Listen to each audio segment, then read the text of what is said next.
நண்பர்கள் அனைவருக்கும் வணக்கம். நம்ம ஐடியில் எதை பற்றி பார்க்க போகிறோம் அப்படின்னா, நம்ம வந்து ராய்நெட் ஐடியில் ஏஇபிஎஸ்க்கு மட்டும் இல்லாமல் சிஎம்எஸ்க்கு ரீட்டெயில் ஐடி, டிஸ்ட்ரிப்யூட்டர் ஐடி கொடுத்துட்ருக்கோம். ஸோ ஐடி தேவைப்படுறவங்க கான்டாக்ட் பண்ணுங்கள். இப்போ அவங்க வந்து பார்த்திங்கன்னா, நம்ம ராய்நெட்டில் எதை பற்றி பார்க்க போகிறோம் அப்படின்னா, மைக்ரோ ஏடிஎம் கேஷ் வித்ட்ராவல் செய்கிறது எப்படி, பேலன்ஸ் என்கொயரி பண்ணுறது எப்படிங்கிறத பற்றி பார்க்க போகிறோம். ஸோ ஐடியா லாகின் பண்ணால் இன்டர்ஃபேஸ் வந்து இது போல தான் இருக்கும். ஸோ இங்கே வந்து மைக்ரோ ஏடிஎம்னு ஒரு ஆப்ஷன் இருக்கு இல்லையா, ஸோ அதை கிளிக் பண்ணிங்க அப்படின்னாக்கா உங்களுக்கு வந்து 3 ஆப்ஷன் வரும். சரிங்களா? ஸோ இதில் நம்மக்கிட்ட இருக்கக்கூடிய மிஷினோட டைப் வந்து பார்த்திங்கன்னா VM30 அப்படிங்கிற ஒரு மாடல் ரெண்டாவதாக உள்ளது சூஸ் பண்ணிப்போம். ஸோ இதை சூஸ் பண்ணது வந்து பார்த்திங்க அப்படின்னாக்கா balance enquiry, cash withdrawal 2 option இருக்கு இல்லையா. மேலே வந்து பார்த்திங்கன்னா எம்ஏடிஎம் இருக்குது, எம்போஸ்ன்னு இருக்கு இல்லையா.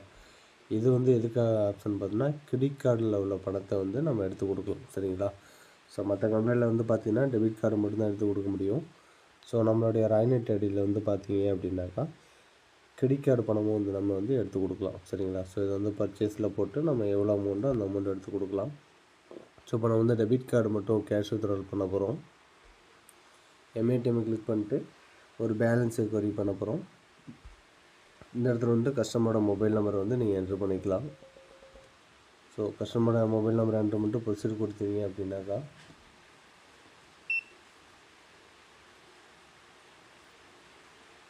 உங்களை வந்து பார்த்தீங்கன்னா உங்களுடைய மைக்ரோ ஏடிஎம்மில் வந்து பேலன்ஸ் என்கொயரி ஸ்வைப் அப்படின்னு வருதுங்க இல்லையா.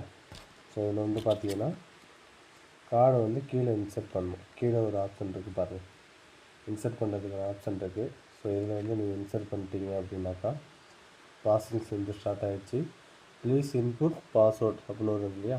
ஸோ இதில் வந்து உங்களுடைய பாஸ்வேர்டை வந்து நீங்கள் என்ட்ரு பண்ணதுக்கப்புறம் பார்த்தீங்கன்னா உங்களுடைய பேலன்ஸ் எவ்வளோ இருக்குது அப்படிங்கிறது வந்து பேலன்ஸ் என்கொயரி வந்து காட்டிவிடும் உங்களுக்கு.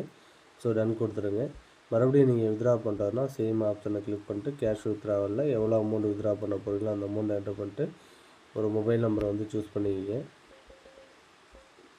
ஸோ அமௌண்ட்டை போட்டுட்டு நீங்கள் வந்து ப்ரொசீட் கொடுத்தீங்க அப்படின்னாக்கா இங்கே மைக்ரோ ஏடிஎம்மில் வந்து பார்த்தீங்கன்னா ஆப்ஷன் வந்து ப்ராசஸிங் இருந்துச்சிங்க இல்லையா. ப்ளீஸ் இன்புட் பாஸ்வேர்டு இருக்கு இல்லையா. ஸோ இதில் வந்து நீங்கள் பாஸ்வேர்டு என்ட்ரு பண்ணிங்க. ஸோ பாஸ்வேர்டு போட்டதுக்கப்புறம் வந்து க்ரீன் பின் அந்த பச்சை கலர் பட்டனை கிளிக் பண்ணிங்க அப்படின்னா இங்கே ப்ராசஸ்ங்கிறது ஸ்டார்ட் ஆகிடும். ஸோ உங்களுக்கு வந்து பார்த்தீங்கன்னா இங்கே பேலன்ஸ் வந்து வித்ட்ராவல் வந்து ஆகிடுச்சு. சரிங்களா? ஸோ நீங்கள் இந்த பேலன்ஸ் வித்ட்ராவல் ஆனது வந்து நீங்கள் ட்ரான்சாக்ஷன் சக்ஸஸ்ஃபுல். ஸோ உங்களுக்கு வந்து பார்த்தீங்கன்னாக்கா உங்களுடைய ட்ரான்சாக்ஷன் லிஸ்ட்டில் வந்து பார்த்தீங்கன்னா உங்களுக்கு வந்து காட்டும்.